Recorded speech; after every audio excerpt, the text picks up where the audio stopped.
Golden Spiral Media presents The Blacklist Exposed.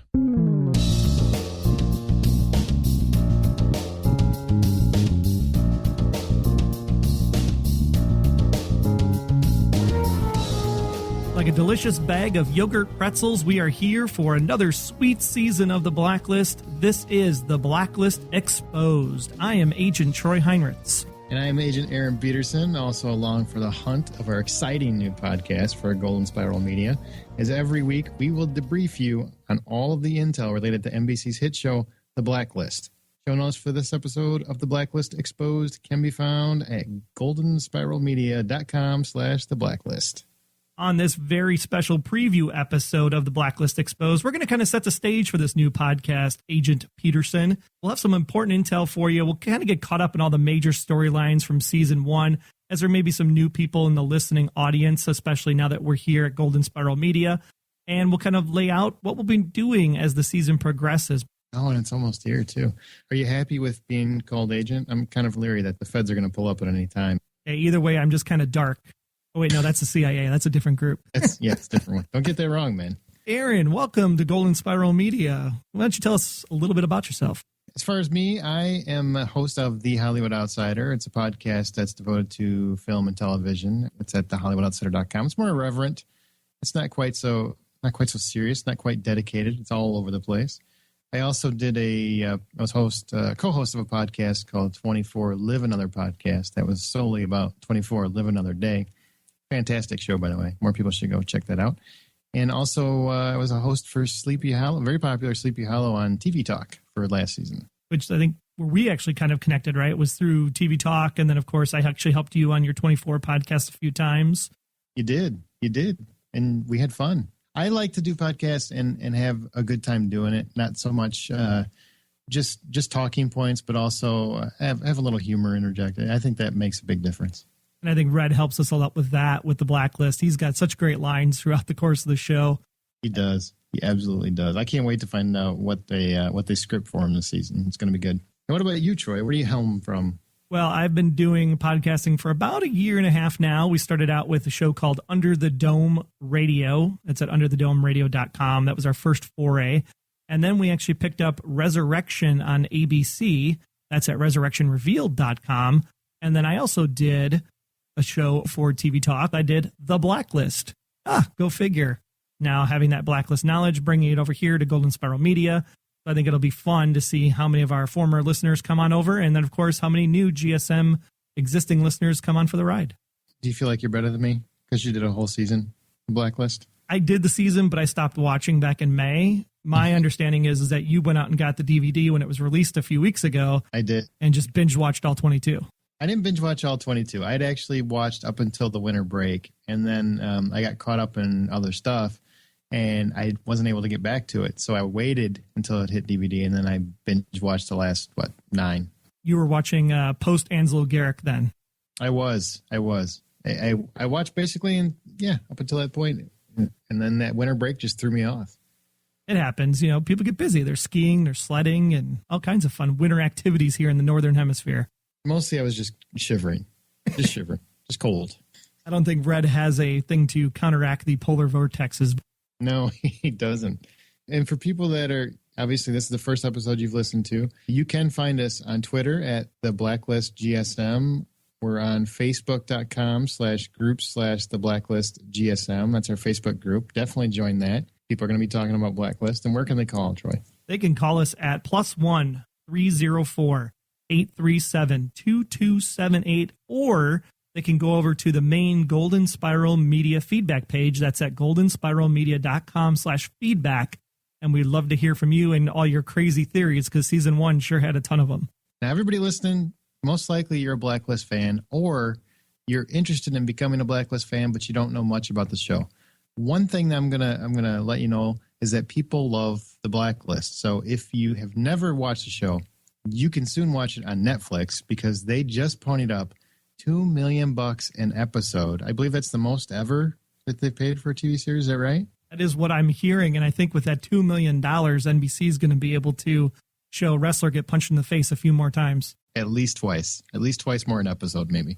If you want a few days to finish season one before we kick off the 8-episode fall run, you can pause this podcast, binge away, because it's there for you. And I think that's fantastic because I didn't think it was coming to Netflix. I think that's great news. I think it's absolutely fantastic news. And the question will be is how soon will season 2 land once season 2 is completed, now that they have this kind of exclusive rights deal put in place. We're watching it weekly on NBC as it airs. So I'm glad the $2 million is in the kitty every single week, because that's just going to add more explosions, more special effects, more awesomeness. And I cannot wait for what season 2 is going to bring with the extra cash. I'm just glad that the show is that successful. Well, the big thing we want to let all of you know that if you are sticking around for the podcast now and have finished season 1, everything going forward is spoiler heavy. So if you do not want to know anything about season 1, again, save this episode. You can come back to it after you're done binging on Netflix. But for everybody else, gloves are off. Let's get this party started. The show itself, the very basic premise of the show, Raymond Red Reddington walks into the FBI and says, you know what? I can help you catch every major criminal that you've wanted to catch and some that you aren't even aware of. The only thing that I am going to tell you is I will only do it if Elizabeth Keene assists. Now, we don't know why he needs Agent Keene to help. We don't know anything about that throughout the season. It's more alluded to as the season goes. But that is the basic setup. It's a very simple setup. He's one of the most wanted criminals in the world, and he just walks into the FBI and says, I'll help you catch the rest of the criminals, basically clean up his dirty work for a large portion of it, as long as Agent Keene is the one that has to assist. We go through season 1, and the one thing we don't ever come up with is what is he actually wanted for in the first place? I think that's one of the big stories coming out of season 1 that we never got an answer to, and I'm really curious to see how that plays out as the series progresses. I think he's wanted for a multitude of crimes. I mean, he's basically he's a big bad guy. I'm sure they have a lot of small crimes, large crimes, various sizes that they can charge him with, it seems, throughout the season. But the big thing was that Red was actually in the Navy and was almost being groomed for like an admiral type position before he was kind of discharged. And one of the people that he works with in that Navy segment as he's growing up through the ranks is Harold Cooper, who ends up leading this task force at the FBI that Red ends up working with. So we kind of have this old school buddies teaming back up again, or are they really buddies in the end? That's a very good question. Now, why don't you go into, you brought up Red, why don't you go into a little bit more detail about his character and what we know about him so far? Well, so far, Reddington is probably the most crazy character on the show, in my opinion, only because... Crazy like insane? Crazy as in he will squat in anybody's house. He will go to church, but not actually attend church. He will use whatever means necessary to sit down and have a conversation with somebody. And I think that makes him completely awesome and crazy at the same time, because he could be caught by anybody. But for some reason, he is like a ghost. He just shows up and then he's gone at the same time. And that's what makes this international man of mystery, if you will, kind of the key focus of the show. And James Spader plays this character. And I got to tell you, he was a big fan of mine all the way back on like The Practice, in his Alan Shore days and Boston Legal. But he really has this character nailed in season 1. The lines he delivers, the interactions he has, you never really know what he's going to say next. And I think that's what makes the show totally awesome. You know what I like most about him is I've been a fan of his since Less Than Zero. I mean, I don't even go further back than you. Since he was a kid, really, a teenager, I guess, or in his 20s. He's always had that ability to be like a snake. He slithers into a scene and he slithers out. He always has had that knack. And also he's had the same knack to be charming at the same time. And that's exactly what this character is. And he perfects it. He really took it to a different level. I was a little leery when the show came out. Well, how are you going to, stretch this premise out, and how are you going to make it work long term? Do you have the actors necessary to pull it off? And he blew me away. I was actually impressed, and I'm a fan, and I was impressed. And especially when they were promoting so heavily this kind of confrontation between him and, of course, Meagan Boone, who plays Elizabeth Keene, in this whole kind of Hannibal Lecter type scene, Hannibal and Clarice kind of knockoff. So you had this fear that it was going to be something like that. And then you actually watch the season 1 and find out it is nothing like that at all. Mm-hmm. In fact, it's actually more of a, will we say, a father-daughter relationship that they have as the series progresses. You might be able to literally say it. I'm not sure yet. I'm not 100% convinced of anything. Elizabeth Keene is an interesting character because I think when the show started, I kind of felt, all right, Clarice Starling. And then I got a little bit of Sydney Bristow, from Alias. The show has a little bit of that flavor. But throughout the season, I have found her to be, and Meagan Boone does a great job with her. I found her to be a very deep character, especially for television. I don't find a lot of complex and detailed characters in these kind of shows. Generally, they seem to be more stoic or more action-oriented or something along those lines. She is very layered. I really like, the relationship she has with her husband / whatever he is, and the relationship she has with Red and how it's up and down. And she's very distrusting, but also she trusts him, but also she doesn't know what to think about pretty much every character except Ressler. It is a mystery to her at this point. And by the end of the season, we see her fully embrace Red as an option she has to take up. I'm glad that you picked up on her depth of character because series creator John Bokenkamp, he really understands a female lead. He was the mastermind behind Angelina Jolie and Taking Lives, and he actually doesn't have a kind of formal writing partner. He actually said in an interview at one time that he really bounces ideas for these strong female-led characters off of his wife in bed. So I think it's really great that we have strong female leadership. I think we've been lacking that on television since Alias went off the air, which I think is even better because John Eisendrath was brought in to help John Bokenkamp on the show, and John Eisendrath worked on Alias. I actually like Boone better than Sydney Bristow. And I know that's, somebody screaming at their radio right now. But even though I'm a huge Alias fan, I like what Meagan Boone is doing because I always felt like Sydney Bristow cried too much. You know what I mean? It seems like whenever things got really tough, she would break down. Where I don't see that as much as Keene. She's had a couple moments, but they've been rightfully earned.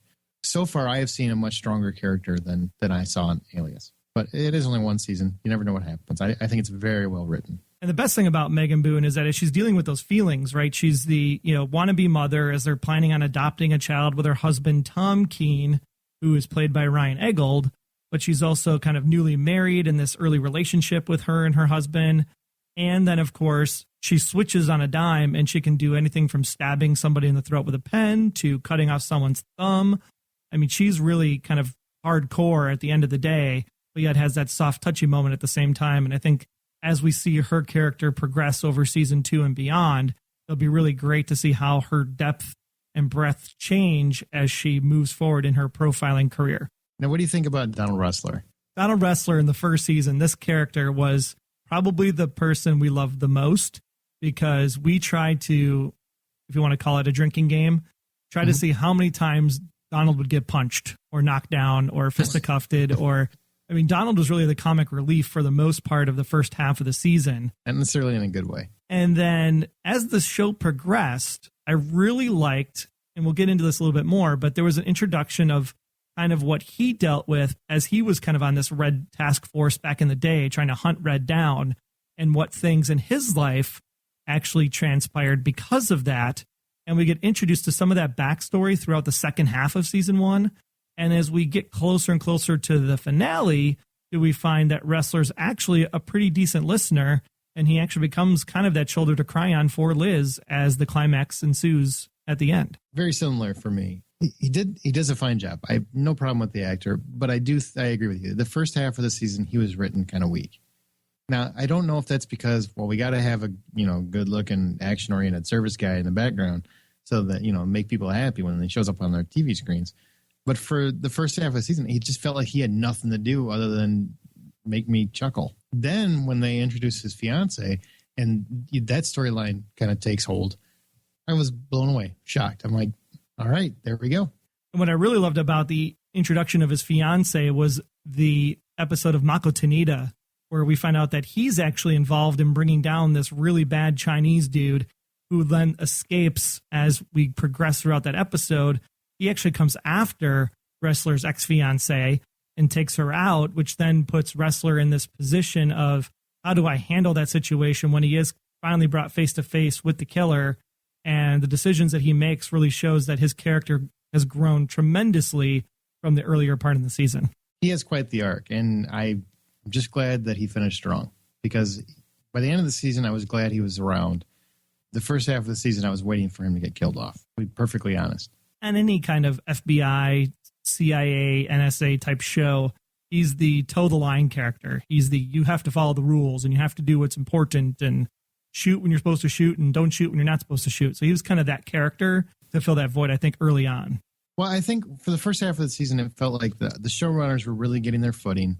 They had a good grasp for Red and Keen, but not necessarily some of the other characters. And I really think as the show progressed, several episodes in, and you had Ressler and Keen, Tom Keen, those characters started developing. I think that's when the show started finally finding its footing.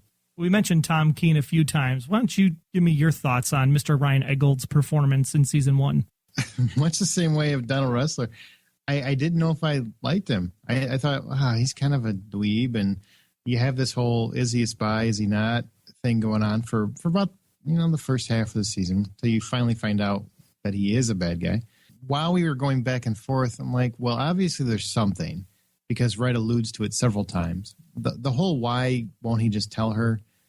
I kind of get it. I kind of think it's just typical TV storytelling. Let's stretch this out as long as we can. But part of me is like, just tell her whatever it is that and she can go investigate and find out if it's true or not. That was strung out a little bit too long. But I do think Ryan Eggold did a great job once he switched roles. And especially once he was playing that dual role where he still had to be the sweet, loving husband and then flip into the, essentially mass murderer. I think he did a great job. I was taken aback by how well he performed. I was really curious to find out if Ryan actually knew when Tom was going to flip. Like, was he playing the character the entire time knowing he was a bad guy all along? Or did they kind of keep that kind of close to the chest until the right moment needed to be given to Ryan to then say, hey, here's what we're really doing with your character? I got to think he knew about it. I really do. For the first season of the show, especially, 13 episodes in or whenever it was that we found that out for sure, I think he had to have known. I'm sure somebody listening, if you know, tweet us the answer. If you've heard an interview with Ryan where he said, yep, I knew about this the whole time, let us know. We'd love to know that for sure. Because there's one episode in particular, it's called The Courier in season 1. Well, Liz finds a box, right? And we know that it's got a bunch of stuff of Tom's inside the box right away out of the gate in the pilot. And then in The Courier, Tom actually finds the box and he wants to know what the heck is going on. And the way that Ryan acted that scene right before we cut to black at the end of the episode, I mean, you thought next week that the stuff was going to hit the fan, right, at that point. Oh, yeah. And then it comes across and it's like, hey, what are you trying to set me? Like, am I being framed? What's going on? He totally played it off like he knew nothing. And I think that was what was great about his character in the first half of the season. Yeah, granted, he seemed like he was the, stay-at-home dad, kindergarten teacher, doing what he does, pissed off that his wife's not around because the job's more important and the woe was me. But at the same time, he had this complexity and this deepness that you kind of forget in that early part of the season, all the stuff that he was hiding, even when he was interrogated by Liz's team when they brought him in. And he was just kind of like, I have no idea what you guys are talking about. What's going on? Yeah. And especially when they tied that all together, I thought that was, now either they had it very well planned or that was some strategic writing later on, because the way that they tied it all together, he needed to get in there and needed to find out where Red was, et cetera, et cetera. It all played out perfect. I thought it was very well done. Very well done. Then we have Harry Lennix. Now, Harry Lennix has been around a lot. I mean, he was in The Matrix. He's been in a couple of great movies along the way, as well as some TV shows. Harold Cooper was kind of, I thought, going to be a more prominent player in season 1, just because of the backstory and growing up with Reddington in the Navy and kind of that backfiller that we got on his character. But then he was kind of more regulated as kind of a paper pusher, kind of background character. How did you feel about that? I never got it, and it's not a factor of the actor. I think he's a very solid actor. For me personally, the writing seemed to, as the show went on, it really put him in the background. It was very hard to get a feel for him as a character. Outside of, I'm the guy that runs everything, I didn't really get much more out of him. Now, there was that whole group, right? Diane Fowler, who was kind of like Harold's boss. Mm-hmm. I thought that when the entire post-Anslo Garrick situation occurred, that they would have done more with Harold and Diane working together to kind of solve the mystery. And it was there a little bit, but I really thought they were going to bring him more to the forefront in that kind of middle part of season 1. It was almost like they brought it up, like, we're going to solve this murder. We're going to find out if Red was involved, and if he's involved, he's going to pay. And then that was really the last big speech he had about it, and that was pretty much it. The character itself, I don't think, really added a whole lot to the show.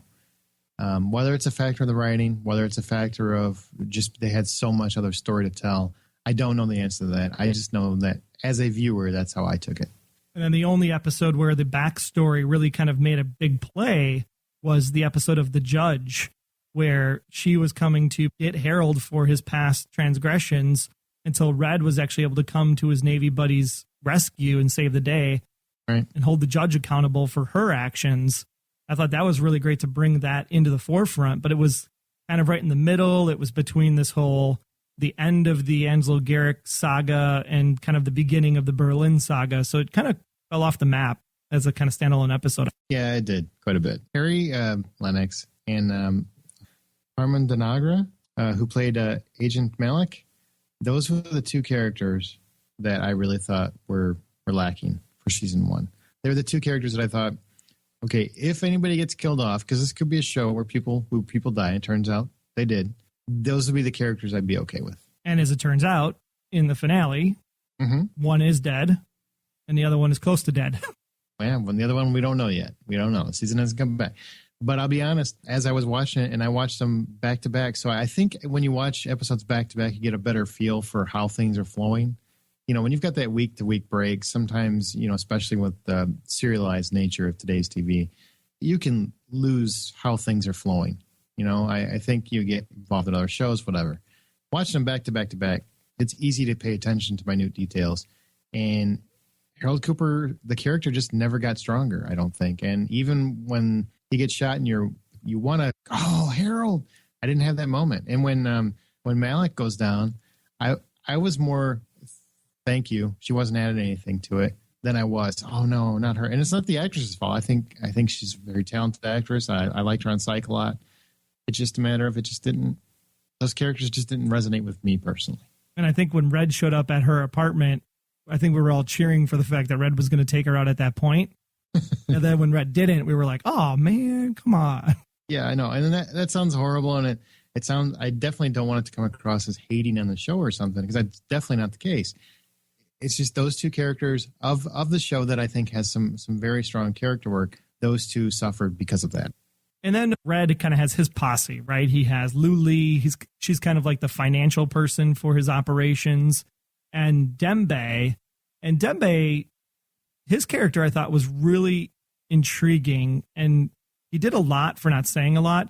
And I almost kind of hope that we get more Dembe in season 2, just to see what Hisham Tafweek can actually do as we progress in this story. Because if you remember, there was the second episode of the season, The Freelancer. Mm-hmm. And The Freelancer was all about taking care of this one lady who's running this human trafficking, mostly little girls cartel, but she did human trafficking in the broader sense also. And you find out in a couple episodes after that Dembe was one of these human trafficking and Red rescued him. So when they have this really great, powerful conversation at the end of Anslo Garrick Part 1, where he's basically saying to Red, it's like, you know, we'll be friends in this life and in the next. And they're basically praying together as the countdown of 3, 2, 1, cut to black, gunshot goes off. I mean, you actually had, I guess, more feelings for Dembe than you did for, say, Mira. I sure did. I did. He does a very good job of showcasing a character without any words. And, you know, you can tell through how he plays that role that he's very loyal. He's very dedicated to Red. You know, there's definitely more behind the eyes. I just like him better than the other ones, unfortunately. I really wish the other two were written a little stronger or given more screen time to have a stronger connection with. So they sure had a lot of guest actors, and I think season 2 is only going to up the ante when we think about who could potentially be guest stars from week to week.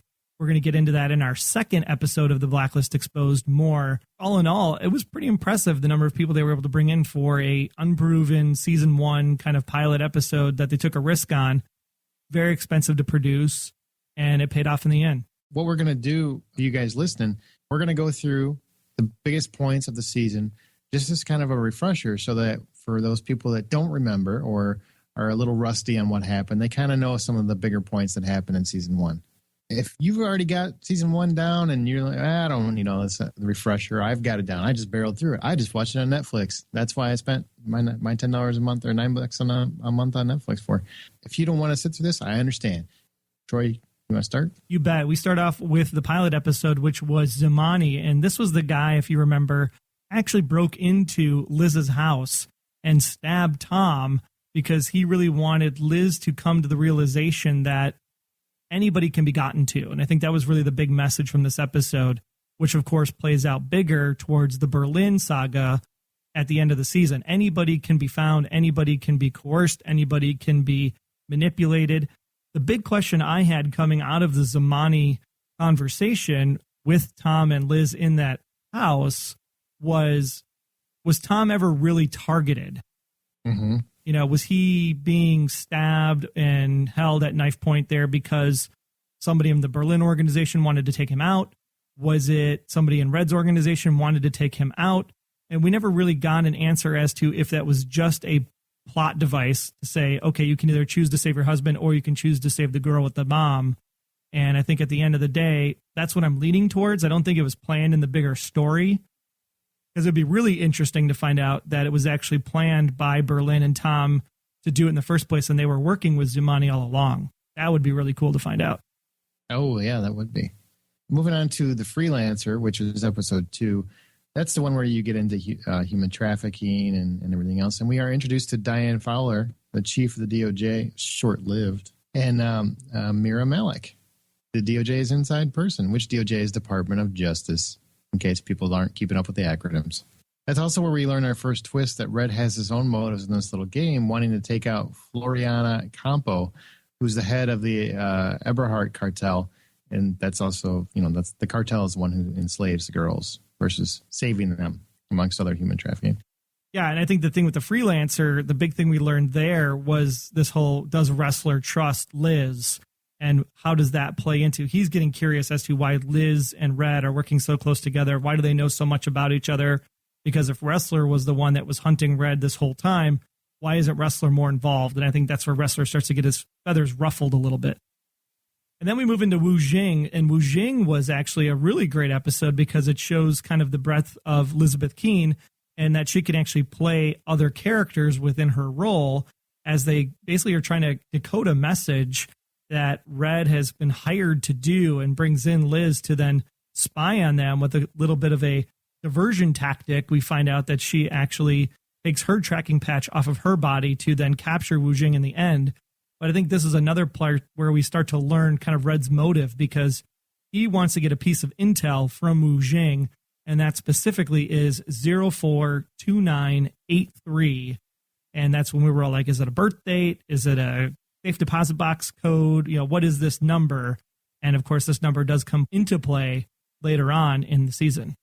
And I don't remember, where does the code play in? Well, the code actually is the violent crime database that Red basically uses his connection with Harold to say, give me access to this database. He puts that code into the database, and that's how he finds out about Brooks, a.k.a. Jolene. Thank you.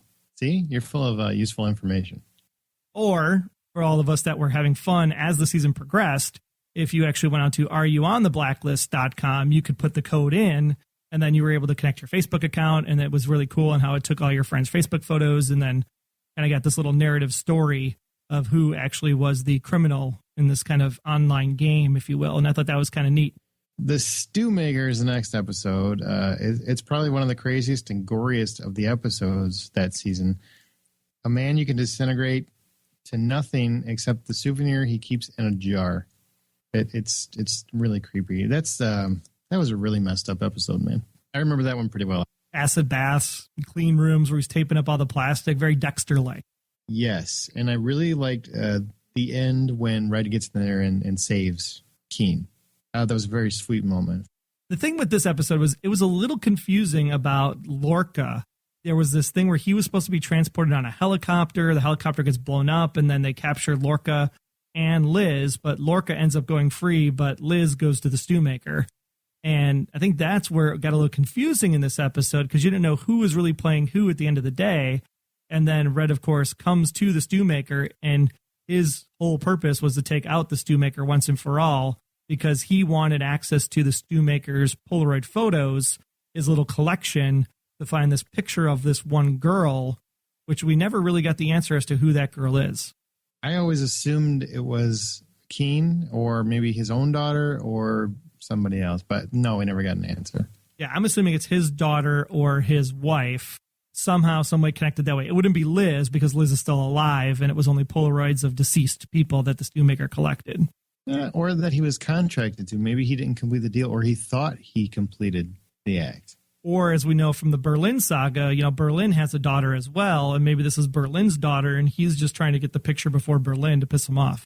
Or maybe they're just asking more questions just to confuse you. Maybe he just liked it because he thought the girl was cute. Like, it's a sweet picture. I'll keep it. I'm going to go with that for right now until I get a definitive answer. Well, then we have the Courier, where there's this guy, and I swear it gets grosser and grosser as the episodes go on, but apparently he has a condition where he can feel no pain, no physical pain. So he cuts up his body and hides stuff inside of his body, like pens and SD cards and all of this jazz. It's just disgusting. It's genius. You say disgusting, I say genius. This guy should be a spy. What we find out of this whole episode, the one main key point is that there's this analyst, and the analyst is someone that basically gives up this information to Red by saving his life. And the one thing that Red gets, and he makes this very clear to Liz, he's like, I could have gotten anything, but I got this one file for you. And this file was a way to implicate the shooting of one Victor Fokin, potentially by Tom. This is our first kind of clue that Tom is indeed a bad guy, and he's actually assassinated somebody with that gun that was in his box under the floorboards. Mm-hmm. Now, at this point, did you think Tom's a bad guy, or do you think he was getting set up by Red? I never thought the Red setup at all. Really? You thought he was always the bad guy? I always thought he was, I wouldn't call him a bad guy. I thought he was working for a rival agency like maybe CIA or NSA or something, but he was a U.S. worker, and he was just there to kind of keep tabs on Red, kind of keep tabs on Liz. Mm-hmm. I never bought the marriage from the start. I knew that there was something more to that right out of the gate, especially when we get introduced to the box in the first episode. So at this point in the show, I still felt he was a good guy. He was just, doing something different on the side.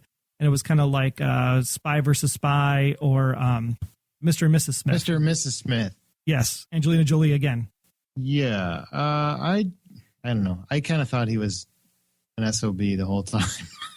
I thought he played it well, but I had that where you sit and you think, man, maybe Red is setting him up. Maybe he's trying to make it look like he's somebody just to play him against Keen for some reason. Because I kind of wondered throughout the season, wouldn't it be genius if he is protecting Keen for reasons we wouldn't expect? Like he actually wants to keep her under his watch so he could eliminate her when the time served him. I always wondered maybe that was an option. I think everybody's going for the daughter, or she's a daughter of someone else, but maybe he would be keeping her alive for those reasons, and therefore this SOB was married to her in order to, I don't know, take her out first or something. I never really bought that he would be a good guy or a good spy. I always thought his motives were negative. Well, and that fits into the show because most of what we find out in these first couple episodes is it's really Red moving pieces on the chessboard. He decides who dies and who gets turned in to the FBI and the feds. And then he also decides who gets off scot-free, because there were some blacklisters who ended up just moving along on their way. Mm-hmm. Like the guy in the first episode that was like, well, the bomb was actually his payment for getting it off the girl. So peace be with you, dude. See you later. I think that was in the script. Peace be with you, dude. Moving on to the next episode, Gina Zanetakos. What happened in this episode? Well, this was the bad girl, right? This is where we start to find out a little bit more about Tom and his network and this kind of incident that went down at Angel Station. Apparently, Tom was there doing some kind of an interview with the headmaster of a school, or at least he thought he was. And as they were there, Gina Zanetakos showed up and actually was the one that shot Victor Fokin. And because of that, now we have this implication that they're working together. So as this is all going down, Tom's being interrogated, and we find out at the end of the episode that Gina doesn't know Tom, even though Gina has the same exact box with the same exact insignia on the top of the box that Tom has. They've never met each other in real life. And then we get the big reveal that this has really been one giant setup the whole time, because Tom recognizes Mr. Gray Suit himself, Newton Phillips, on the crime board. And because of that, we now have our first Liz and Red fight, where she's basically like, I can't trust you. I don't know who you are. And boom, all of a sudden now Liz and Tom are back a loving couple once again. Yeah. And the one thing I will add, this episode brings this point up. I really want them to pull back on the I trust him, I don't trust him, I trust him, I don't trust him aspect of the show. Pick a side and let's go with it. And that happened quite a bit, because there were a couple times throughout the season where I can't trust you, I can't work for you, and next week, okay, I guess I can work for you again. Yeah. If you're not going to work for him, at least go an episode or two where you're not working for him, or otherwise don't bring it up. Exactly. And it came up way too frequently.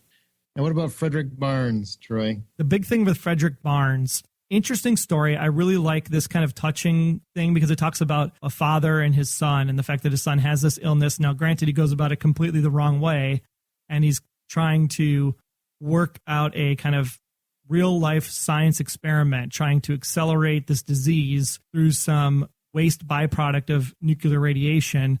And what he comes down to in the end is he's trying to find the one person who has a cure. And once he finds the person with the cure, wants to then vaccinate his son. And so you kind of get this one backstory about this family and what you would do and what you would sacrifice in order to save your family.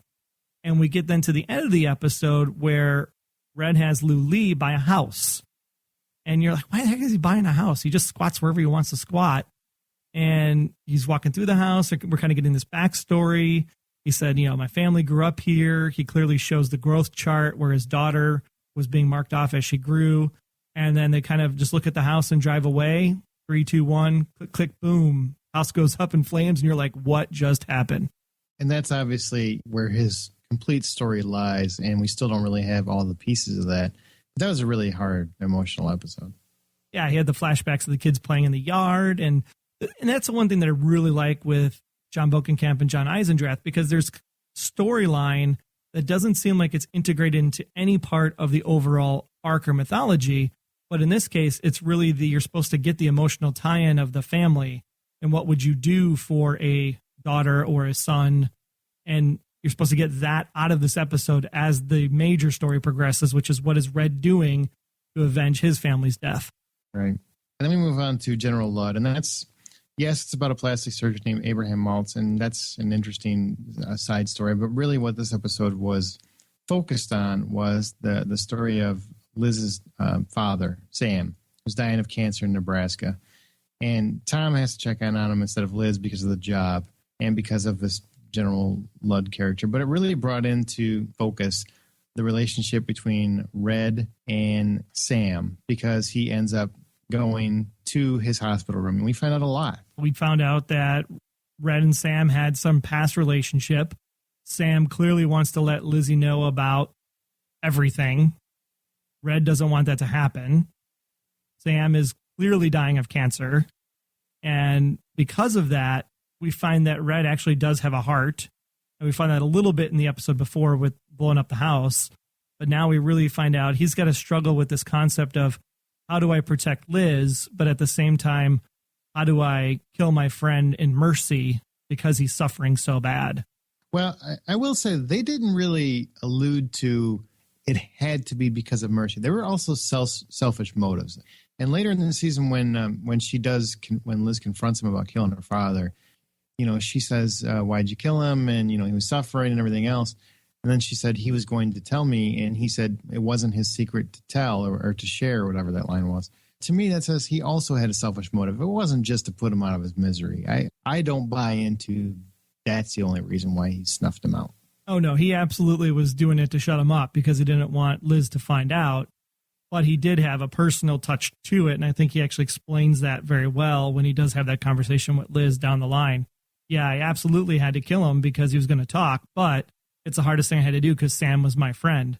And then you find out later on that Sam is actually the one that's kind of helping him finance his organization. So the relationship went deeper than Liz. It was actually also a business partner at the same time. Yeah, and that conversation between Tom and Red was my tipping point where, okay, I'm 100% certain this guy's an SOB. There's no doubt in my mind because he doesn't even flinch when he's sitting next to Red. And it's almost like he knows Red knows. Whatever he is, he knows. Am I wrong? I mean, that's exactly how I read it. It's exactly how I read it. And I think that's where, and then it actually comes back and hurts him in the end, right? Because that's when Tom says, hey, I got this photo and information in my safe deposit box. You should go check it out because your boy Red, he ain't all it's cracked up to be. I mean, the two of them sitting there together in Nebraska, I think was kind of a tipping point for their two characters and how they deal with Liz going forward throughout the entire Berlin saga. Yeah. And then when we get to Anslo Garrick, which I thought was probably one of my favorite episodes of the season. This episode was done well. It had points. I mean, granted, it was kind of a little bit of a ripoff of Die Hard in part 1. Trapped in the elevator, chainsaw to the hard line. Oh, but it was well done. I'm okay if it's if you know what it reminded me of, and anybody who's ever watched Alias knows this. The Tarantino episodes of Alias where, he broke in and infiltrated SD6 and took it over. It's almost the exact same plot.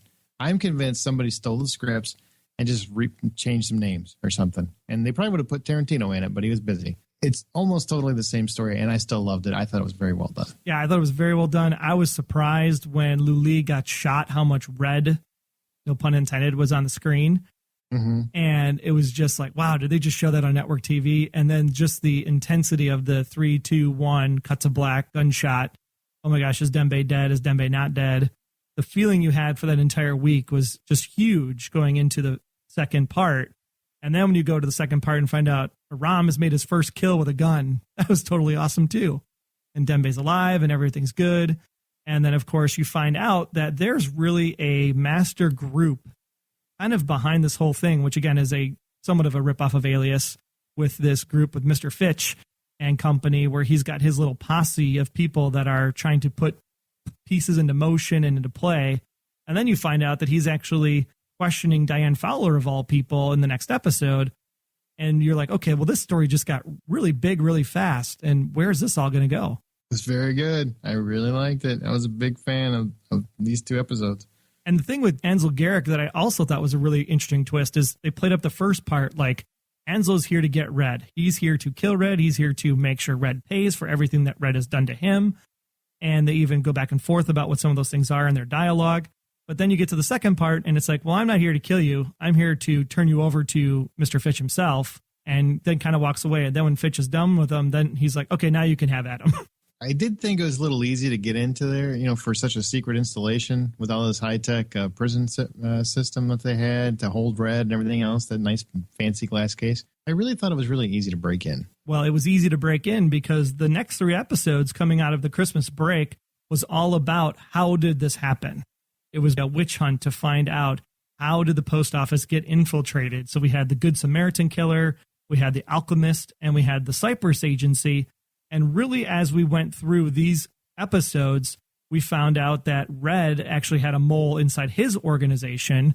We found out that the post office had a mole inside its organization. And then we found out some really creepy thing that one guy fathered 27 children, all with different mothers as they're in stasis. And I think that even though this was coming out of Christmas break and it was kind of a filler before the Olympics, it didn't have that same kind of buzz and pizzazz that maybe the first 8 to 9 had. The big things that we found out here was that Red is a man with a mission. When you scorn Red, he is going to take you down. And he had no problem killing his own when he killed Newton Phillips. And then he had no problem putting 3 right into Diane. You talk too much. Blam, blam, blam. That was such a great moment in the show. Fantastic. It said so much about the character. It really brought it, full circle for who exactly are we dealing with? What is he willing to do? How far will he go? Is he a good guy? Is he a bad guy? And they often allude to both facets of his personality, that he can be a good guy at times and he can be very evil and vindictive at times. And that moment right there said everything I needed to see about the character, which is you can never trust him no matter how much you like him. He's supposed to be Kaiser Soze, really. You don't know exactly what his history holds. You don't know, therefore, how these 20 years that he's been out of the limelight and conducting his evil empire, how much that's really changed him as a person. Is he an evil person? Is he a good person? He's a complex character, but he's willing to do everything. And she has the one piece of information that he wants. I know what happened to your family. And even with that, Red still puts 3 in her chest. Mm-hmm. She had it coming. She was evil. So the Cyprus agency episode, this one I have to ask you about, Aaron, because I keep watching this episode and I have to keep going back to, okay, if Liz is adopted when she's 4 by Sam, why did we learn about this agency? What is it about the Cyprus agency and the fact that we have these stolen surrogate mothers, if you will, and this one guy who's basically fathering everybody? Is it because Liz is one of these girls? Is it because Berlin's kid is one of these girls? Or is it just because Liz and Tom are adopting from this agency and it's really about the Liz and Tom adoption story? I think it's probably tied more into Tom than Liz. I think he wanted to use that agency for whatever reason. That'd be my guess. Honestly, I don't think Liz is part of that. No. If anything, I think Liz is she is either Red's kid or Berlin's kid, and he's trying to protect her from Berlin. And maybe he's her uncle. Maybe Berlin is actually his brother. I don't know. I think it's something along those lines. That's what I think at this point. Okay, it's all about speculating. Totally about speculating. That's where we can absolutely use your help. So you can head to goldenspiralmedia.com/feedback, or you can, of course, tweet at us at the Blacklist GSM, or head over to facebook.com/groups/the Blacklist GSM. We want to hear your thoughts, your theories, converse with each other, and we will include it here on the podcast as the season continues. Then we go to Sochi for 2 weeks, and we come on back, and things really start to take shape as we move forward towards the epic conclusion of season 1. But we do it in kind of a short, slow burn initially as we meet kind of Mrs. Reddington and Madeline Pratt. What did you think of her as a kind of female version of Red? I don't know. I think they were painting her character to be a lot deeper and more meaningful than she really was. I thought it was an interesting episode. It was a little bit more laid back, a little bit more fun. It was more of like a heist kind of episode as opposed to something too serious. It just didn't do anything for me. Even the double cross at the end? No, I saw it coming about 6 miles away.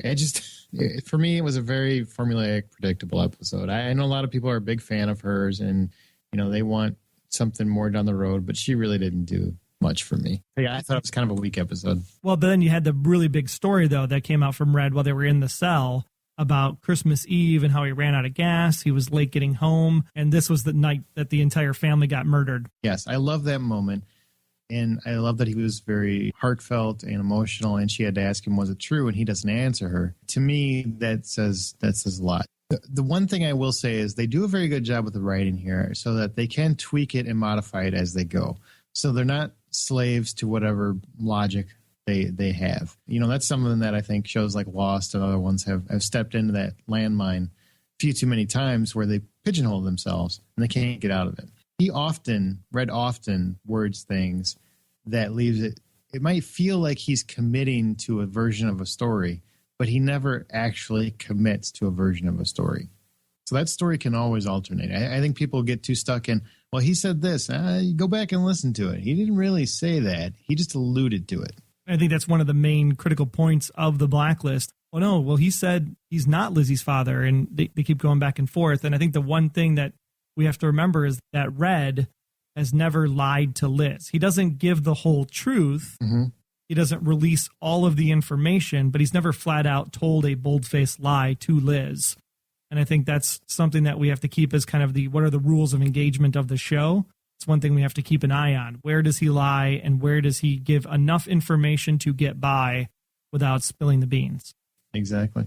What other big points do we have from the first season? We already kind of touched on the judge, but the judge also introduced us to the cowboy who was hired by Red to tail this Jolene character who seems to start to become a wedge between him and, of course, Liz as their relationship starts to kind of crumble apart. And then as we move into Mako, Tanita, and Ivan, we then really start to find out what the real end game is here, because Jolene is not really a girlfriend or a mistress or anything of that nature, even though Tom goes up to her hotel room. She's actually trying to keep Tom in check because guess what? She's not your wife. She's your target. Mm-hmm. Now, we have pretty much have confirmed that that was going to happen through most of the show up to this point. But did you realize it was going to take this long for that to come out? And were you surprised at the timing of the reveal? No, I was surprised about Jolene. I didn't realize Jolene was a spy. I didn't realize that she was some kind of double agent. So that one actually took me by surprise. I wasn't surprised by Tom at all. I thought he was actually going to go up there and kill her because she heard something or saw something I didn't catch, maybe. That's what I thought was going to happen. I'm like, this is where we're going to finally have it cemented. And then we find that out. The cowboy I love because he's that guy that's always showing up in TV shows and did a great job. And then he got killed. What kind of crap was that? Well, I mean, he was only a tailor kind of thing. But the thing I loved about the cowboy was the conversations him and Red had and the quips back and forth. He's like, I really don't like your hat. I mean, the conversations they had in the car were some of probably the funniest lines, I think, in the entire series.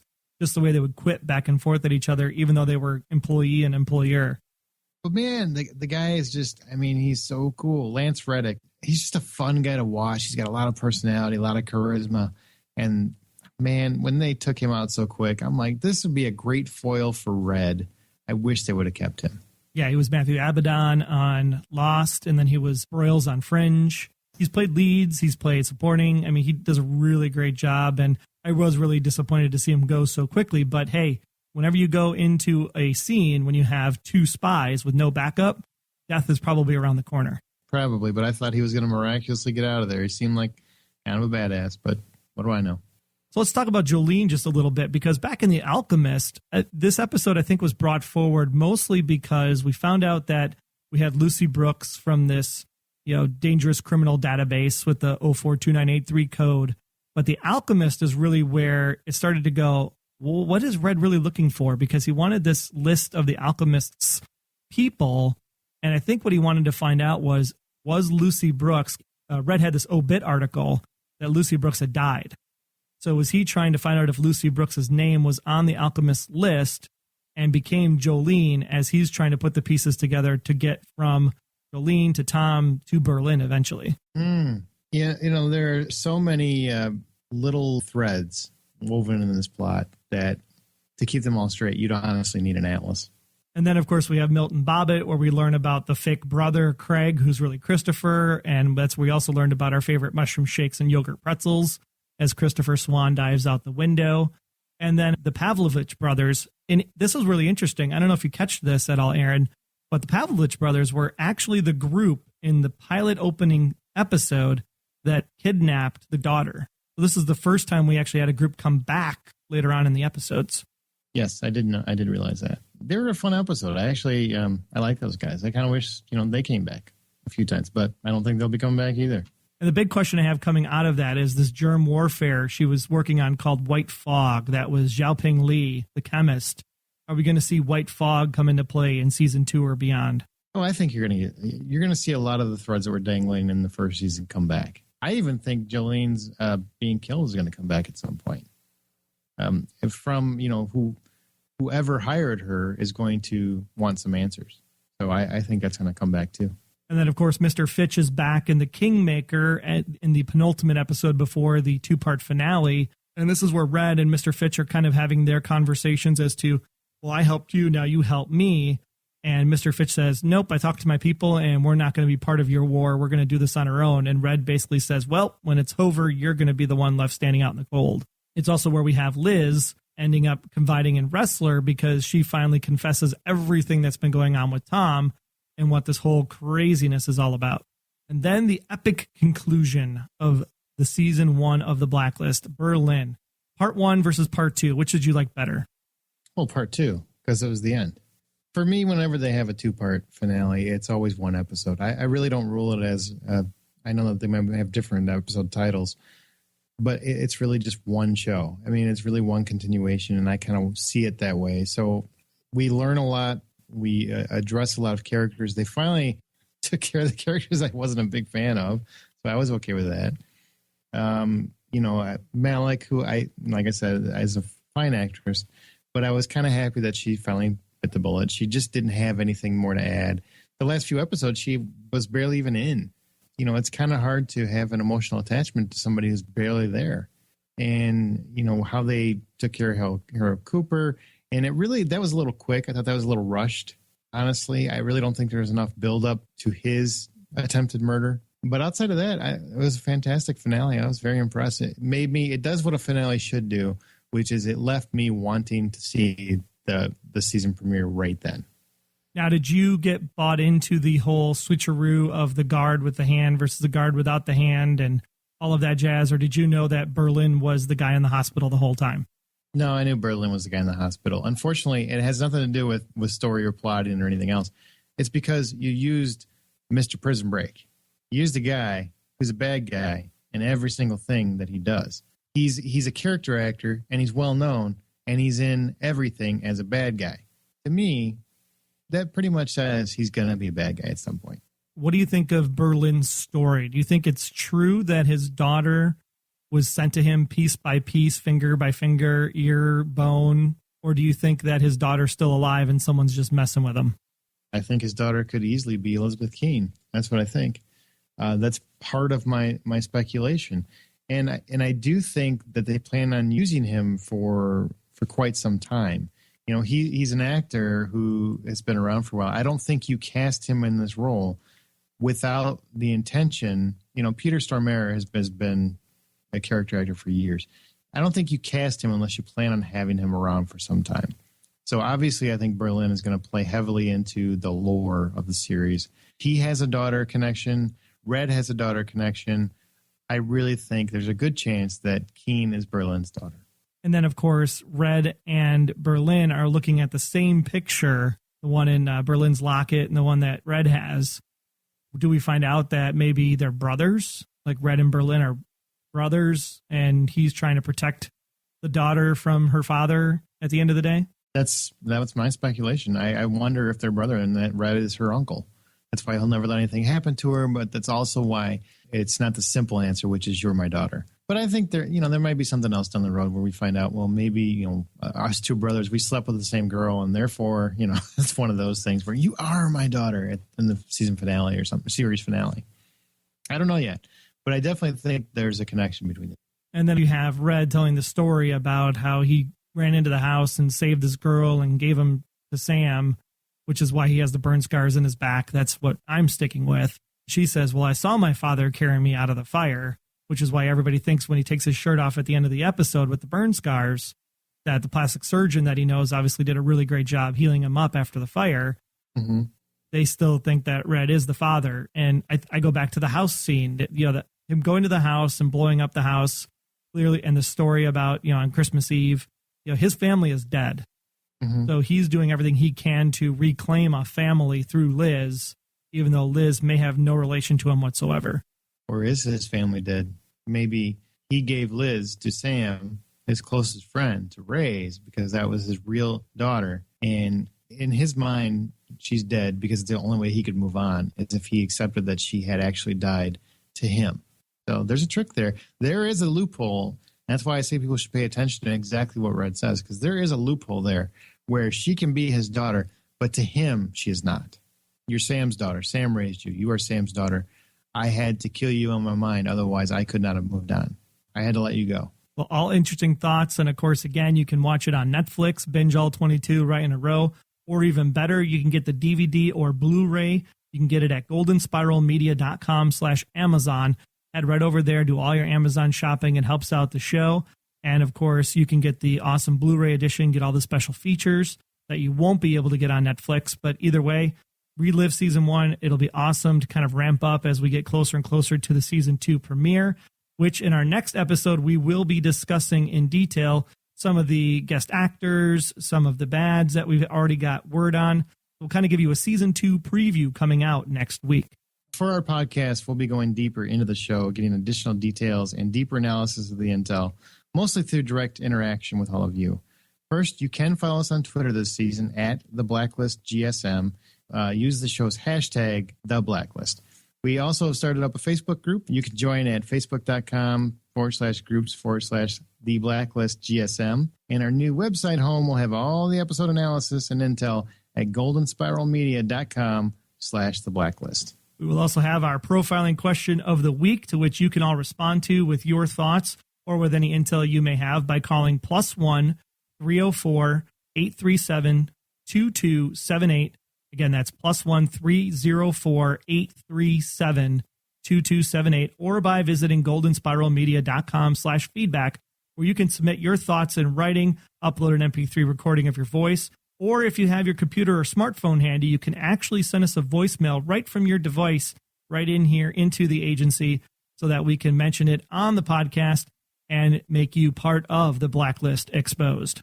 Thanks so much for listening this week. Remember, you can keep the Untitled flowing at our feedback page, goldenspiralmedia.com/feedback. Again, our profiling question of the week for this episode: what was your favorite episode of season 1 of The Blacklist? Make sure you share with your friends on Facebook and Twitter. Let them know that we're in iTunes and Stitcher and all the other great places podcasts can be found. Until next time, I am Agent Heinrichs. And I'm Agent Peterson, where next time we preview season 2. Until then, we'll do our best to keep ourselves off of The Blacklist.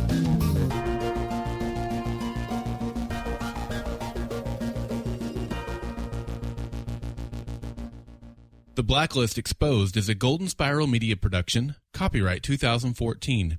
Find more of our great podcasts at goldenspiralmedia.com/podcasts.